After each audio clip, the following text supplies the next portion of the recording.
Sebelum ceritanya dimulai, silakan tulis di kolom komentar dari daerah mana saja teman-teman yang menonton cerita ini. Jangan lupa like dan subscribe agar channel ini bisa semakin berkembang dan bisa mempersembahkan cerita yang lebih menarik lagi. Hari pertama kerja di perusahaan itu masih sangat kuingat. Gedungnya tinggi, berkilau di bawah matahari pagi, dengan logo besar yang terasa begitu megah di mataku. Aku berdiri di depan pintu lobi, memegang map berisi berkas lamaran dan surat penerimaan yang baru kuterima seminggu lalu. Rasanya campur aduk antara bangga, gugup, dan harapan besar. Setelah berbulan-bulan menganggur, akhirnya aku diterima di perusahaan impian, tempat yang katanya punya sistem kerja profesional dan peluang karir yang luas. Aku memperkenalkan diri kepada tim dengan senyum ramah. Beberapa menyambut hangat, beberapa hanya menatap sekilas lalu kembali sibuk di depan layar. Di ruangan itu, suasana terasa kaku. Tak ada tawa, tak ada percakapan ringan, hanya suara keyboard dan dengung pendingin ruangan. Aku mencoba menyesuaikan diri, duduk di meja yang disediakan, menyalakan komputer, dan mulai membaca panduan kerja yang diberikan HR.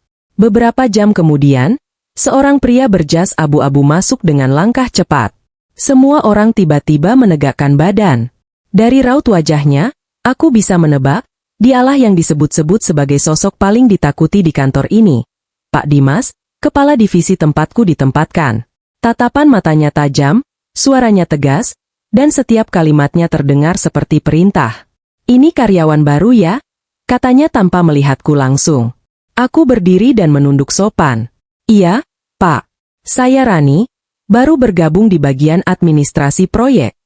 Ia hanya mengangguk cepat. "Kalau kamu mau lama di sini, kerja jangan pakai perasaan. Fokus di hasil, bukan alasan." Aku mengangguk pelan. Dari nada bicaranya saja aku tahu, orang ini bukan tipe yang mudah diajak bicara santai. Hari itu berjalan cepat, tapi terasa panjang. Aku berusaha memahami sistem kerja, mempelajari laporan-laporan lama, dan mencatat istilah-istilah teknis yang belum kupahami. Saat jam makan siang, sebagian besar karyawan makan bersama di kantin bawah. Aku ikut bergabung, mencoba mencairkan suasana. Namun, bahkan di sana pun, suasananya tetap sama, dingin dan formal. Salah satu karyawan, Mira, duduk di sebelahku. Ia tersenyum kecil. "Baru seminggu kerja di sini, aku juga sempat stres," bisiknya. "Tapi nanti kamu terbiasa." Aku tertawa kecil, merasa sedikit lega ada seseorang yang mau bicara. Hari-hari berikutnya berjalan seperti roller coaster. Setiap kali aku merasa sudah paham pekerjaan, ada saja kesalahan kecil yang membuat Pak Dimas marah. Pernah satu kali aku salah mengetik nominal di laporan pengeluaran proyek. Angka yang seharusnya 12 juta tertulis 120 juta. Padahal itu hanya kesalahan ketik yang langsung aku perbaiki. Tapi ketika ia mengetahuinya, suaranya menggema di seluruh ruangan. "Ini kerjaan apa begini? Kamu kira ini main-main?" Semua mata menatap ke arahku. Aku menunduk, jantungku berdetak cepat. "Maaf, Pak. Sudah saya revisi," jawabku pelan. "Maaf? Kalau semua bisa diselesaikan dengan maaf, nggak perlu gaji," katanya keras sambil melempar kertas laporan itu ke mejaku. Beberapa rekan kerja menunduk pura-pura sibuk. Tak ada yang berani menengahi. Aku menahan air mata yang nyaris jatuh. Rasanya malu, marah, tapi juga tak berdaya. Sejak hari itu, aku mulai takut setiap kali mendengar langkah kakinya mendekat. Namun aku juga tidak mau menyerah. Setiap malam aku belajar lagi di rumah, membaca ulang prosedur, menonton video pelatihan, bahkan mencatat ulang setiap tugas yang diberikan. Aku ingin bisa, ingin diakui, bukan karena ingin terlihat hebat, tapi karena aku butuh pekerjaan ini. Aku butuh bertahan. Beberapa minggu kemudian, perusahaan mendapat proyek baru dari klien besar. Suasana kantor berubah tegang. Semua orang sibuk, bekerja lembur hampir setiap hari. Aku diberi tugas membantu bagian laporan keuangan proyek, dan itu berarti aku akan berinteraksi langsung dengan Pak Dimas lebih sering dari sebelumnya. Hari itu, aku mengumpulkan laporan akhir minggu ke mejanya. Ia membaca cepat, lalu mendengus pelan. "Kamu masih lambat. Di dunia kerja kayak gini, kalau nggak cepat, ya tertinggal," katanya tanpa menatapku. Aku mencoba menjawab sopan, Saya akan berusaha lebih cepat, Pak. Ia menatapku sinis. Usaha itu buat orang gagal. Di sini yang dihargai cuma hasil. Ucapan itu menancap di pikiranku lama sekali. Malamnya, aku tak bisa tidur. Kata-katanya berputar di kepala, usaha itu buat orang gagal. Aku menangis dalam diam, tapi di tengah tangis itu, ada bara kecil yang mulai menyala. Aku tidak mau membiarkan orang seperti dia membuatku berhenti. Aku ingin buktikan bahwa aku layak. Keesokan harinya, aku datang lebih pagi dari biasanya. Kantor masih sepi. Aku duduk di meja, membuka komputer, dan mulai memperbaiki sistem laporan agar lebih efisien. Aku tak peduli kalau nanti tidak ada yang tahu. Aku hanya ingin membuat pekerjaan ini berjalan lebih baik. Siang itu, saat rapat mingguan, Pak Dimas menampilkan laporan performa mingguan yang ternyata menggunakan format hasil pekerjaanku semalam. Ia tak menyebut namaku, tapi semua orang tahu itu format baru yang kubuat. Hatiku campur aduk antara senang dan kecewa. Aku tak berharap pujian, tapi sedikit pengakuan saja sudah cukup. Namun yang kudapat justru ejekan dingin. Untung ada ide kecil ini. Meski cuma kebetulan, lumayanlah, katanya. Aku menarik napas dalam-dalam, menahan diri agar tidak menatapnya tajam. Mira, yang duduk di sebelahku, berbisik pelan. Sabar, Ran. Waktunya nanti datang. Hari itu kututup dengan senyum tipis, meski hatiku terasa perih. Aku tahu, hidup tidak selalu adil, tapi aku juga tahu, tidak ada hinaan yang bisa mematikan semangat seseorang yang tulus ingin berkembang. Aku pulang malam itu dengan langkah pelan tapi mantap. Di tengah gelapnya jalan menuju rumah kontrakanku, aku berjanji pada diri sendiri. Aku akan buktikan kalau aku pantas berada di sini. Sejak hari itu, aku mulai menyadari satu hal. Di kantor ini, kerja keras saja belum tentu cukup. Setiap pagi aku datang lebih awal, menyiapkan laporan, mengecek email, memastikan semua file rapi sebelum Pak Dimas datang. Tapi tetap saja, sekecil apapun kesalahan, selalu jadi bahan teguran di depan umum. Bahkan kadang untuk hal yang bukan salahku. Pernah suatu pagi, aku baru menyalakan komputer ketika ia tiba-tiba mendekat dengan wajah tegang. "Kenapa data penjualan bulan lalu belum kamu kirim ke klien?" tanyanya dengan suara keras. Aku menatapnya kaget. "Maaf, Pak. Data itu ada di bagian marketing, bukan di divisi saya." "Jangan banyak alasan. Semua urusan administrasi itu tanggung jawab kamu," katanya sambil menepuk meja keras. Semua orang terdiam. Aku hanya bisa menunduk, menahan napas agar tidak gemetar. Begitu ia pergi, Mira menghampiriku pelan. "Ran, kamu sabar ya. Semua orang juga pernah ngalamin fase itu. Dia emang gitu ke semua orang baru." Aku tersenyum hambar. "Iya, tapi rasanya kayak cuma aku yang selalu salah." Hari demi hari, hinaan itu terasa seperti bayangan yang selalu mengikutiku. Kadang aku bahkan takut membuka email, karena bisa saja isinya teguran. Namun di sisi lain, entah kenapa setiap kali aku hampir menyerah, selalu ada dorongan kecil di dalam hati yang bilang, "Bertahan sedikit lagi." Suatu sore, saat semua orang sudah bersiap pulang, aku masih duduk di depan komputer, memeriksa laporan pengeluaran yang diminta mendadak. Pak Dimas berjalan melewatiku dan berhenti. "Kamu belum pulang?" tanyanya datar. "Belum, Pak. Saya mau pastikan data ini benar sebelum dikirim." Ia menatap layar sebentar, lalu tersenyum miring. "Bagus. Tapi jangan kira kerja lembur terus bisa bikin kamu disukai. Di sini yang dihitung cuma hasil, bukan jam kerja." Ucapannya menampar batinku. Tapi aku hanya mengangguk. "Siap, Pak." Setelah ia pergi, aku terdiam lama. Aku sadar, mungkin memang tidak semua orang akan melihat niat baik kita. Tapi aku juga tahu, jika aku terus bekerja dengan hati, suatu saat kebenaran akan bicara sendiri. Keesokan harinya, rapat mingguan digelar. Ruang rapat terasa tegang, seperti biasa. Semua duduk berbaris, dengan laptop terbuka dan wajah serius. Aku duduk di ujung meja, mencatat hasil diskusi dengan teliti. Saat giliran presentasi, Pak Dimas maju dengan slide berisi laporan performa proyek. Baru 5 menit berjalan, direktur tiba-tiba mengangkat tangan. "Pak Dimas, data di sini kayaknya kurang akurat." Angka persentase pertumbuhan ini beda dengan yang saya terima kemarin, katanya tenang tapi tajam. Suasana langsung berubah hening. Pak Dimas terlihat gugup sejenak. Mungkin ada kesalahan input dari tim administrasi, Pak, ucapnya sambil melirik ke arahku.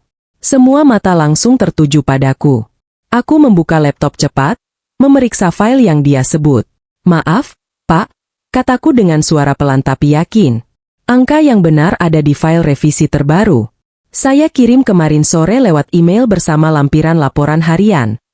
Direktur menatapku. Oh, jadi kamu yang kirim? Aku mengangguk. Ia mengangguk kecil. Baik, nanti tolong kamu kirim ulang langsung ke saya ya. Siap, Pak. Seisi ruangan sunyi, tapi aku bisa merasakan tatapan kesal dari Pak Dimas. Sejak saat itu, aku tahu ia makin tidak suka padaku. Setiap ada tugas, aku selalu dapat beban tambahan. Kadang bukan bagianku, tapi tetap aku kerjakan karena aku tidak ingin memperkeruh suasana. Hari demi hari berlalu. Suatu ketika, aku datang pagi-pagi dan menemukan selembar catatan di mejaku. Tulisannya dengan spidol merah besar. Kalau kamu gak sanggup, keluar aja. Jangan ngerepotin tim. Aku tahu tulisan itu bukan dari siapapun selain dia. Tanganku gemetar membaca kalimat itu. Rasanya seperti dihantam dari dalam. Tapi aku tetap datang ke kantor keesokan harinya. Aku menatap catatan itu sekali lagi, lalu meremasnya pelan dan membuangnya ke tempat sampah. Bukan karena aku tak sakit hati, tapi karena aku tak mau kalah. Hari itu aku bekerja lebih cepat, lebih teliti. Setiap laporan kususun dengan rapi, lengkap dengan referensi dan catatan analisis. Bahkan ketika ia tak menyuruh, aku tetap memeriksa ulang semua data. Mira sempat menatapku heran. Kamu gak capek? Aku tersenyum kecil. Capek. Tapi kalau aku berhenti, aku bakal nyesel. Sore itu, menjelang jam pulang, suasana kantor tiba-tiba ricuh. Ternyata ada kesalahan besar dalam laporan keuangan bulanan yang dikirim ke klien utama. Nilainya selisih hampir 200 juta rupiah. Semua orang panik. Direktur memerintahkan tim untuk segera mencari sumber kesalahan. Pak Dimas langsung menunjukku. Itu pasti dari bagian administrasi. Kamu yang pegang data, kan? Katanya keras. Aku kaget. Tidak, Pak. Saya sudah cek semua data sebelum dikirim. Tapi kamu yang terakhir update filenya, kan? Suaranya meninggi. Aku menatap layar komputerku, mencari file yang dimaksud. Dan benar, file itu memang diunggah dari akun kerjaku. Tapi aku yakin aku tidak pernah mengubah nilainya. Seketika tubuhku dingin. Ada yang tidak beres. Direktur datang menghampiri. Kita bahas ini besok pagi di ruang rapat utama, katanya singkat sebelum pergi. Ruangan kembali hening. Aku duduk lama di kursi, bahkan setelah semua orang pulang. Mira menghampiri dengan wajah cemas. Ran, kamu yakin bukan kamu yang salah input? Aku menggeleng pelan. Aku yakin banget. Tapi datanya berubah. Malam itu aku pulang dengan langkah berat. Hujan turun deras, jalanan licin, tapi aku terus berjalan sambil memegang flash disk berisi salinan data asliku. Aku belum tahu apa yang akan terjadi besok, tapi satu hal pasti, aku tidak akan diam saja. Aku akan buktikan kebenaran, walau semua orang berbalik memandangku. Sesampainya di rumah, aku duduk di depan laptop dan membuka kembali semua file proyek dari awal. Setelah membandingkan satu persatu, aku menemukan sesuatu yang janggal. Tanggal modifikasi file utama tidak sesuai dengan waktu aku terakhir menyimpannya. Ada log akses dari komputer lain, tepat 1 jam setelah aku pulang kerja kemarin. Aku menatap layar itu lama sekali. Napasku berat. Kalau dugaanku benar, berarti ada seseorang yang sengaja mengubah data dan menimpakan kesalahan padaku. Dan aku tahu hanya ada satu orang yang punya akses penuh ke semua file di folder itu. Pak Dimas.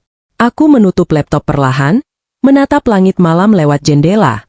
Hujan belum berhenti, tapi di dalam diriku, ada sesuatu yang mulai mengeras. Tekad untuk melawan ketidakadilan itu. Keesokan paginya, aku datang lebih awal lagi. Aku tidak memakai wajah cemas, tidak juga menunduk seperti biasanya. Aku duduk di tempatku, menyalakan komputer, dan menyiapkan semua bukti yang kubutuhkan. Hari ini, Aku berjanji dalam hati, aku tidak akan jadi korban yang diam. Aku akan jadi saksi yang berani bicara. Pagi itu suasana kantor jauh lebih tegang dari biasanya. Semua orang bicara pelan, seolah takut suaranya terdengar. Di layar besar ruang rapat, data keuangan yang salah itu masih terpampang, membuat semua kepala menunduk tak nyaman. Direktur sudah datang sejak jam 8, wajahnya dingin tanpa ekspresi.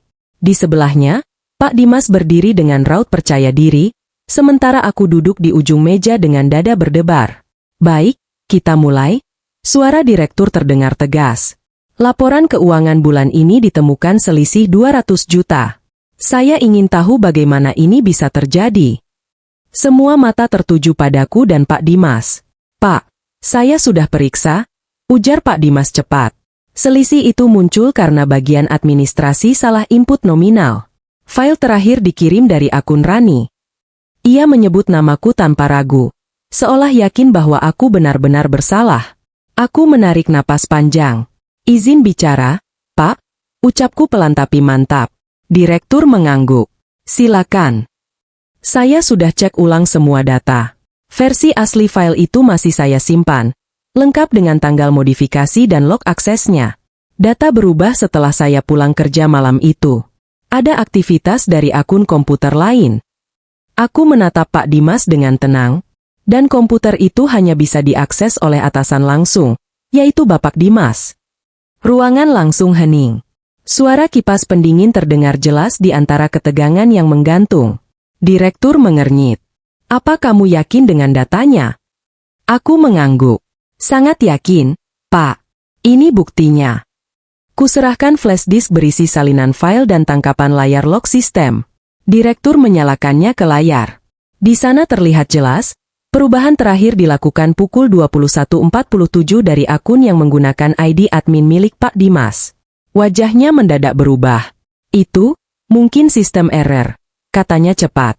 Saya biasa tinggal login di komputer kantor, mungkin ada yang pakai. Direktur menatapnya tajam. Tapi ruanganmu terkunci otomatis setiap malam. Hanya kamu yang punya kartu akses. Aku menunduk, tidak berkata apa-apa. Di dalam hatiku bergetar campuran antara lega dan cemas. Aku tidak bermaksud mempermalukannya, aku hanya ingin kebenaran terlihat. Direktur menghela napas panjang. Baik, untuk sekarang, saya minta IT melakukan audit penuh terhadap semua file proyek ini. Ia menatapku sebentar. Kamu, Rani, tolong bantu tim IT jelaskan detail proses kerjanya. Siap, Pak, jawabku pelan. Setelah rapat itu, suasana di kantor berubah drastis. Sebagian rekan kerja mulai berani berbicara padaku, bahkan memberi dukungan kecil. Tapi ada juga yang memilih diam, takut terseret masalah. Pak Dimas, sejak hari itu, jarang menegurku. Wajahnya datar setiap kali kami berpapasan, tapi aku tahu amarahnya belum padam. 3 hari kemudian, hasil audit keluar. Direktur memanggil kami semua ke ruangannya. Di meja besar itu, semua data sudah tertata rapi. Setelah pemeriksaan menyeluruh, ditemukan bahwa ada beberapa laporan proyek lain yang juga dimodifikasi tanpa izin. Semua dilakukan lewat akun admin, di luar jam kerja. Ia berhenti sejenak, lalu melanjutkan, dan berdasarkan catatan keamanan, akun itu hanya digunakan oleh satu orang, Pak Dimas. Suasana hening. Pak Dimas mencoba tersenyum. Pak, saya yakin ini kesalahpahaman. Saya tidak mungkin sengaja mengubah data. Mungkin ada bug sistem. Tapi sebelum ia selesai, direktur memotong tegas. Saya sudah minta tim keamanan forensik digital dari pusat untuk cek ulang. Tidak ada bug. Semua log jelas, lengkap dengan IP komputer yang digunakan. Aku menunduk, menahan napas. Rasanya bukan kebanggaan, melainkan campuran antara lega dan iba. Aku tidak ingin ada orang kehilangan pekerjaannya, tapi aku juga tak mau terus disalahkan. Direktur menatap semua orang di ruangan itu. Kita tidak boleh menutupi kesalahan. Dan saya tidak mau ada budaya saling menjatuhkan di perusahaan ini. Lalu ia menatapku. Terima kasih, Rani, sudah berani bicara jujur. Kalau bukan karena kamu, mungkin kesalahan ini akan terus berlanjut. Kata-kata itu membuat dadaku sesak. Untuk pertama kalinya, Seseorang menghargai apa yang aku lakukan. Aku hanya menunduk, menahan air mata yang hampir jatuh. Sementara itu, wajah Pak Dimas benar-benar pucat. Ia tidak lagi berkata apa-apa. Direktur menutup rapat dengan satu kalimat yang tegas. Mulai hari ini, semua akses data diatur ulang. Dan Pak Dimas, saya ingin Anda menyerahkan laporan pribadi Anda sore ini juga. Setelah keluar dari ruang rapat, suasana kantor berubah total. Beberapa orang menatapku dengan kagum, beberapa berbisik pelan. Mira menepuk bahuku pelan. Aku tahu dari awal kamu gak bersalah. Tapi sumpah, aku gak nyangka kamu bisa seberani itu. Aku tersenyum kecil. Aku juga gak nyangka, Mir. Aku cuma capek disalahin terus. Hari itu aku kerja seperti biasa, tapi ada perasaan baru di dadaku. Lebih tenang, lebih percaya diri. Sore harinya, Pak Dimas menghampiriku. Langkahnya pelan, wajahnya berbeda, tidak sekaku biasanya.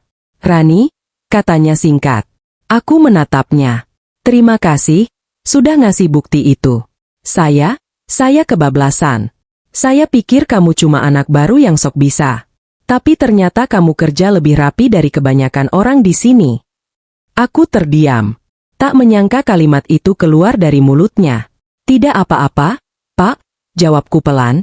Saya cuma melakukan apa yang seharusnya. Ia mengangguk pelan, lalu pergi. Entah kenapa, ucapan itu lebih menyentuh daripada 1000 permintaan maaf. Bukan karena aku ingin diakui, tapi karena akhirnya aku tahu, kerja keras memang tak pernah sia-sia. Malamnya, saat semua orang sudah pulang, aku masih duduk sendirian di meja kerja. Aku membuka folder tempat semua laporan disimpan, lalu menatap layar lama-lama. Di situ, tertera file baru dengan nama, Project Audit Final. File yang sekarang hanya bisa diakses oleh 2 orang, direktur dan aku. Aku menarik napas dalam-dalam. Perasaan lega itu datang perlahan, bersamaan dengan keyakinan bahwa badai besar ini akhirnya mulai reda. Tapi hidup, seperti biasa, selalu punya cara mengejutkan. Beberapa hari kemudian, direktur mengumumkan bahwa perusahaan mendapat tawaran proyek baru bernilai miliaran rupiah. Proyek ini menentukan masa depan perusahaan, katanya dalam rapat besar. Dan untuk pertama kalinya, ia menunjukku langsung di depan semua orang. Rani, saya ingin kamu ikut dalam tim utama proyek ini. Kamu punya ketelitian dan integritas yang kami butuhkan. Semua orang bertepuk tangan. Mira menatapku sambil tersenyum bangga. Aku nyaris tak percaya. Dari yang dulu hanya dianggap karyawan biasa, kini aku dipercaya menjadi bagian penting tim inti. Namun di balik kebahagiaan itu, aku tahu ujian belum selesai. Dalam hati kecilku, aku sadar, setiap kepercayaan baru, pasti datang bersama tanggung jawab yang lebih besar. Dan entah kenapa, firasatku mengatakan, perjalanan ini belum berakhir. Masih ada badai yang lebih besar menunggu di depan.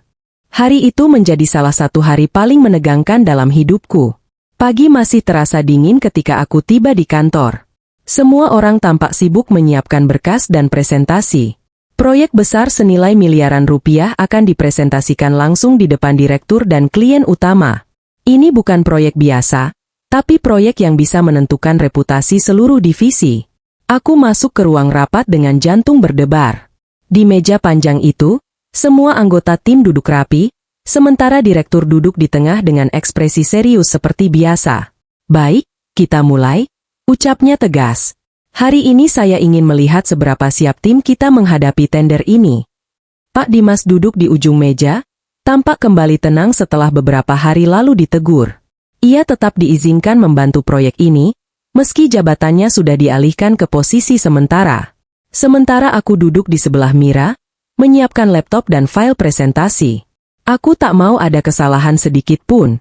Setelah semua yang terjadi, aku tahu setiap langkahku akan diperhatikan. Sesi presentasi berjalan baik pada awalnya. Data dan rencana kerja tersaji jelas, semua indikator menunjukkan hasil yang menjanjikan. Namun ketika sampai pada bagian akhir, laporan keuangan dan prediksi anggaran, direktur tiba-tiba mengangkat tangan. Sebentar, katanya pelan tapi dalam. Angka di halaman 12 dan 13 ini berbeda. Mana yang benar? Semua kepala langsung menunduk. Aku buru-buru memeriksa file yang ditampilkan di layar. Dan benar, ada selisih kecil, sekitar 5 juta rupiah. Tidak besar, tapi cukup untuk menimbulkan tanda tanya. Direktur menatap kami satu persatu. Siapa yang menyiapkan laporan ini? Aku berdiri pelan. Saya, Pak. Tapi, angka ini tidak sama dengan file asli yang saya simpan. Pak Dimas tiba-tiba angkat bicara. Mungkin dia salah lagi, Pak. Dari dulu kan sering begitu. Nada suaranya terdengar sinis, dan ruangan kembali sunyi. Aku menatap direktur dengan tenang. Boleh saya tampilkan file asli dari komputer saya, Pak? Direktur mengangguk. Aku sambungkan laptop ke layar besar dan buka folder dokumen yang sudah kukunci dengan sistem verifikasi. Semua mata tertuju pada layar. Angka yang muncul di sana berbeda. Versi asliku menunjukkan perhitungan yang lebih akurat dan sesuai dengan dokumen resmi.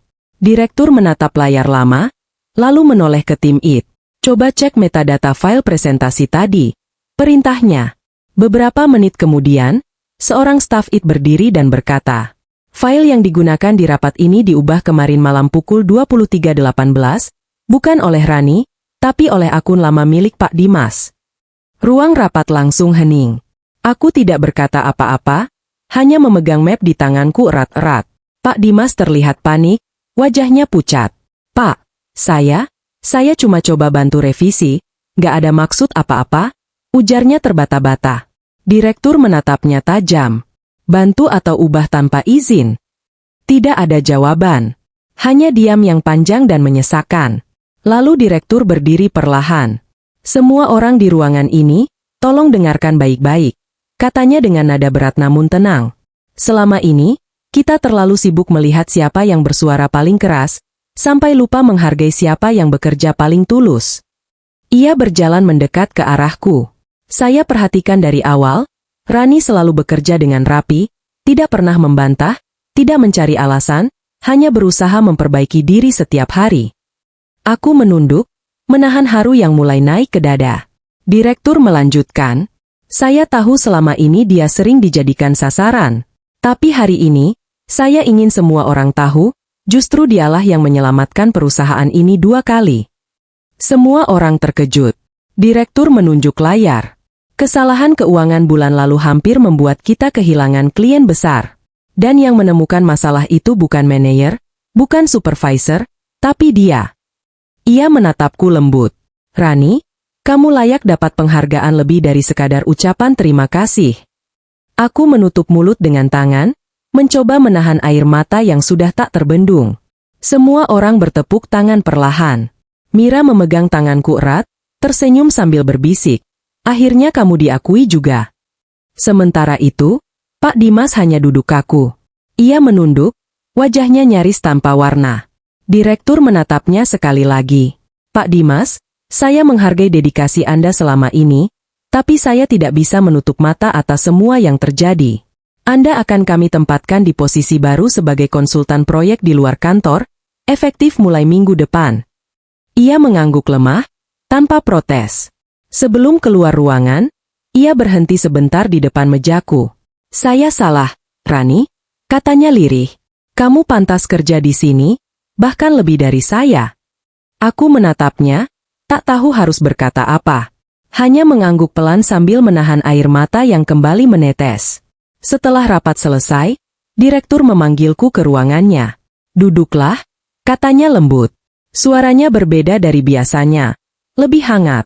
Saya sudah lama perhatikan cara kamu bekerja. Kamu teliti, tapi juga sabar. Kamu punya kualitas yang jarang saya temui di banyak orang. Aku hanya bisa tersenyum gugup. Saya mau kamu jadi asisten manajer proyek mulai bulan depan. Anggap ini bentuk apresiasi dan juga tanggung jawab baru. Siap. Aku nyaris tak bisa bicara. Siap, Pak. Terima kasih banyak atas kepercayaannya. Ia tersenyum. Kerja baik tidak pernah hilang, Rani. Kadang hanya perlu waktu agar dunia melihatnya. Saat keluar dari ruangan itu, langkahku terasa ringan. Semua tekanan, semua air mata, semua hinaan yang dulu kuanggap beban, kini terasa seperti batu pijakan yang menuntunku sampai di titik ini. Mira langsung memelukku begitu aku kembali ke meja. Selamat ya, Bu Asisten Manajer. Katanya bercanda. Aku tertawa, tapi mataku basah. Aku cuma beruntung. Mir. Dia menggeleng. Enggak, kamu pantas. Dari dulu aku tahu kamu gak akan kalah sama siapapun. Hari itu jadi hari yang tak akan kulupakan. Bukan karena aku dipromosikan, tapi karena akhirnya aku belajar arti sesungguhnya dari harga diri. Bahwa tidak semua balasan datang dalam bentuk kata maaf. Kadang, Tuhan membalas dengan keadilan yang diam-diam tapi sempurna. Menjelang sore, aku berdiri di balkon kantor, menatap langit yang mulai berubah jingga. Angin sore berhembus lembut, seolah membisikkan sesuatu. Aku teringat hari pertama dulu, saat aku hampir menyerah karena ucapan, kamu gak pantas kerja di sini. Dan kini, di tempat yang sama, aku membuktikan bahwa aku memang pantas, bukan karena ingin membalas, tapi karena aku tidak berhenti berusaha. Aku menatap ke arah jendela ruang direktur. Di dalam sana, aku bisa melihat beliau masih bekerja, sesekali menatap keluar jendela yang sama. Dalam hati aku berterima kasih, bukan hanya padanya, tapi pada semua hal yang membuatku kuat. Karena kalau bukan karena semua hinaan itu, aku mungkin tak akan belajar untuk berdiri setegak hari ini. Hari itu berakhir dengan senyum lega, tapi juga harapan baru. Aku tahu perjalanan karierku masih panjang. Akan ada tantangan baru, mungkin juga orang-orang yang lebih sulit. Tapi satu hal sudah kupahami sepenuhnya. Aku tidak lagi bekerja untuk membuktikan diri pada siapapun. Aku bekerja karena aku mencintai apa yang kulakukan. Sudah 3 bulan berlalu sejak hari yang mengubah segalanya. Aku masih ingat jelas bagaimana suasana kantor dulu selalu menegangkan setiap kali langkah Pak Dimas terdengar. Tapi kini, ruangan yang sama terasa berbeda. Ada senyum, ada canda kecil, bahkan suasana kerja terasa lebih hangat. Mungkin karena satu hal sederhana, kejujuran akhirnya menang. Pagi itu aku duduk di meja baru, dengan nama kecil di papan bertuliskan, Rani Asisten Manajer Proyek. Masih terasa aneh setiap kali aku melihatnya. Aku tidak pernah membayangkan bisa sampai di titik ini. Dulu, aku hanya ingin bertahan, bekerja dengan tenang tanpa disalahkan terus-menerus. Tapi kini, tanggung jawabku jauh lebih besar. Aku tidak lagi hanya menyiapkan laporan, tapi juga memimpin beberapa rapat, memastikan semua tim berjalan sesuai target, dan menjadi penghubung antara direktur dan staf divisi. Beban kerjanya lebih berat, tapi anehnya, aku justru menikmati setiap harinya. Mungkin karena sekarang aku bekerja bukan karena takut, tapi karena cinta. Cinta pada pekerjaan yang dulu hampir membuatku hancur, tapi juga membentukku menjadi seseorang yang lebih kuat. Setiap kali melihat karyawan baru masuk, aku selalu teringat diriku dulu. Wajah mereka yang gugup, senyum ragu saat memperkenalkan diri, dan tatapan ingin belajar. Aku selalu menyapa mereka lebih dulu, mencoba membuat suasana terasa nyaman. Kalau ada yang bingung, langsung tanya ya, ucapku sambil tersenyum. Jangan takut salah. Di sini kita sama-sama belajar. Aku tahu betul, satu kalimat itu bisa berarti banyak bagi seseorang yang sedang berjuang sendirian. Suatu siang, aku mendapat pesan dari direktur untuk menemuinya. Di ruangannya, beliau menatapku sambil tersenyum hangat. Rani, saya ingin kamu mempresentasikan rencana strategi baru kita minggu depan. Kamu yang pimpin. Aku terkejut. Saya, Pak? Tapi biasanya Bapak yang presentasi di depan klien utama. Beliau tertawa kecil. Saya mau lihat bagaimana kamu menghadapi tekanan. Anggap ini latihan untuk jadi manajer penuh nanti. Kata, manajer penuh, membuatku nyaris kehilangan kata. Tapi aku hanya mengangguk pelan. Baik, Pak. Saya akan siapkan sebaik mungkin. Malamnya aku bekerja lembur di kantor. Ruangan sepi, hanya suara kipas pendingin dan ketukan jariku di keyboard. Aku menatap layar, memikirkan perjalanan yang telah kulewati. Dulu, aku sering pulang larut bukan karena tanggung jawab, tapi karena takut dimarahi. Sekarang, aku lembur karena ingin memastikan semua berjalan sempurna. Motivasinya berubah, tapi semangatnya tetap sama. Saat aku sedang meninjau ulang data, Mira datang membawa 2 gelas kopi. Masih kerja? Tanyanya sambil duduk di seberang meja. Aku tersenyum. Iya, buat persiapan minggu depan. Dia menatapku lama, lalu berkata pelan, "Kamu tahu, Ran? Dari semua orang di kantor ini, kamu yang paling aku kagumi." Aku mengerutkan dahi. "Kagumi? Aku cuma kerja seperti biasa kok." Dia tertawa kecil. "Biasa? Kamu dulu dihina, dijatuhkan, tapi masih bisa berdiri. Dan sekarang kamu mimpin kita semua. Itu gak biasa, Ran? Itu luar biasa." Aku menunduk, menahan haru. Kadang orang lain lebih cepat melihat nilai diri kita daripada kita sendiri. Kata-kata Mira membuatku berpikir, mungkin memang begitulah hidup. Kita sering merasa kalah, padahal sebenarnya sedang ditempa. Hari presentasi pun tiba. Ruang rapat utama dipenuhi tamu penting dan jajaran direksi. Semua mata tertuju ke layar di depan, tempatku akan memulai presentasi. Aku berdiri tegak, mengatur napas dalam-dalam. Dalam hati aku berdoa, semoga tidak ada kesalahan seperti dulu. Begitu slide pertama muncul, aku mulai berbicara. Kalimat demi kalimat mengalir lancar. Aku menjelaskan setiap detail, setiap strategi, setiap angka dengan keyakinan penuh. Tidak lagi terbata-bata, tidak lagi gugup. Aku berbicara seolah aku sudah berada di tempat ini selama bertahun-tahun. Ketika presentasi selesai, ruangan hening sejenak, lalu disambut tepuk tangan panjang. Direktur berdiri dan menyalamiku. "Luar biasa, Rani. Kamu bukan cuma pekerja keras, tapi juga pemimpin yang tahu arah." Aku tersenyum, mataku berkaca-kaca. Di sudut ruangan, aku melihat Pak Dimas, yang kini menjadi konsultan eksternal, ikut berdiri dan menepuk tanganku pelan. Wajahnya tenang, tanpa gengsi. "Kamu hebat," katanya singkat. Aku hanya membalas dengan senyum tulus. Mungkin memang tidak semua permintaan maaf harus diucapkan dengan kata, "maaf." Kadang, pengakuan sederhana saja sudah cukup untuk menutup masa lalu. Setelah acara selesai, direktur menghampiriku di lorong. "Kamu tahu, Rani," katanya lembut, "waktu pertama kali saya lihat kamu dimarahi di depan semua orang, saya sengaja diam. Saya ingin tahu, apakah kamu akan berhenti atau bertahan?" Aku menatapnya heran. "Jadi Bapak tahu semuanya waktu itu?" Beliau mengangguk. "Saya tahu. Tapi saya juga tahu, orang kuat tidak perlu dibela terlalu cepat. Mereka akan membuktikan diri dengan caranya sendiri. Dan kamu sudah melakukannya." Aku terdiam lama. Perasaan hangat menyelimuti dadaku. Rasanya seperti beban lama akhirnya benar-benar lepas. Aku mengucapkan terima kasih pelan, lalu menunduk penuh hormat. "Teruslah rendah hati, Rani," katanya sebelum pergi. "Karena kekuatan sejati bukan dari jabatan, tapi dari cara kamu memperlakukan orang lain." Kalimat itu terpatri di kepalaku. Sejak hari itu, aku berjanji untuk tidak menjadi seperti orang-orang yang dulu membuatku menangis.